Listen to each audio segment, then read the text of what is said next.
Changer un petit peu, on n'a jamais mis le RN à Marseille, on va essayer. Tous les langages, voilà. C'est pas possible. Il y avait les voilés qui rentraient dans l'eau. J'ai dit, moi, je ne reste pas. La France, on t'emmerde, la France ci, la France là. Et alors, qu'est-ce que vous faites là? Rentrez chez vous. Rentrez chez vous. Qu'est-ce que vous venez emmerder ici? Bonjour, ça va? Ça va l'école, ça va Mohamed? Bienvenue dans le podcast. Et aujourd'hui, nous allons introduire avec l'extrait qu'on vient juste de voir. Donc, comme vous l'avez entendu, dans la même minute, cette dame, elle critique les étrangers avec une certaine virulence, puis salue son petit voisin Mohamed avec un immense sourire. C'est frappant, presque déroutant. On y voit une contradiction totale, ou peut-être une logique qui nous échappe. Et si on essaie de comprendre ce qui se joue derrière ce bonjour? La première hypothèse, c'est la dissociation entre l'humain et le système. Pour cette personne, voter RN n'est pas un acte de haine individuelle, mais une gestion de stock. Elle apprécie Mohamed, l'individu poli qu'elle connaît, mais elle rejette le groupe auquel il appartient. C'est le paradoxe du « pas lui, mais les autres ».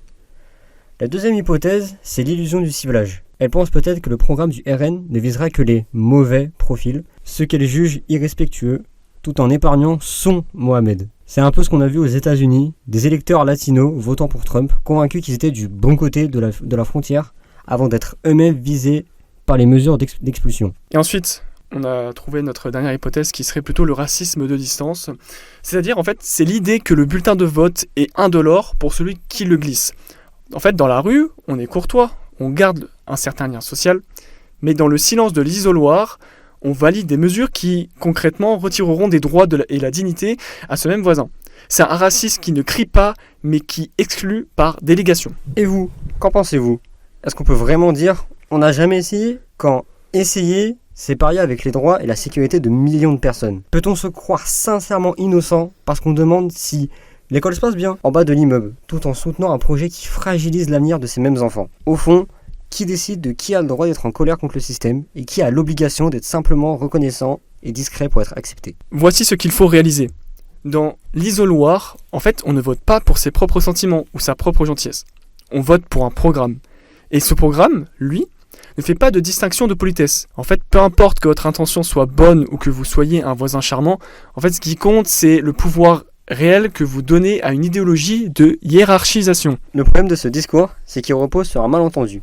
On pense que le racisme est une température émotionnelle. On se dit, si je ne suis pas en colère, je ne suis pas raciste. Mais le racisme politique, ce n'est pas de la haine, c'est de la hiérarchie. Le « Bonjour Mohamed » devient alors une forme de contrôle social tacite. Tant que tu es poli, tant que tu ne fais pas de vagues, je t'accepte à ma table.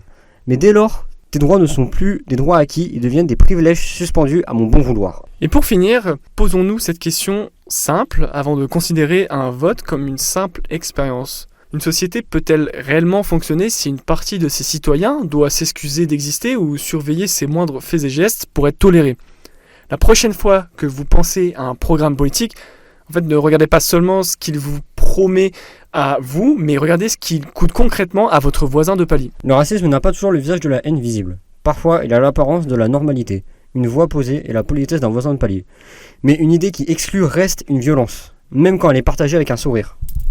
Make racism wrong again.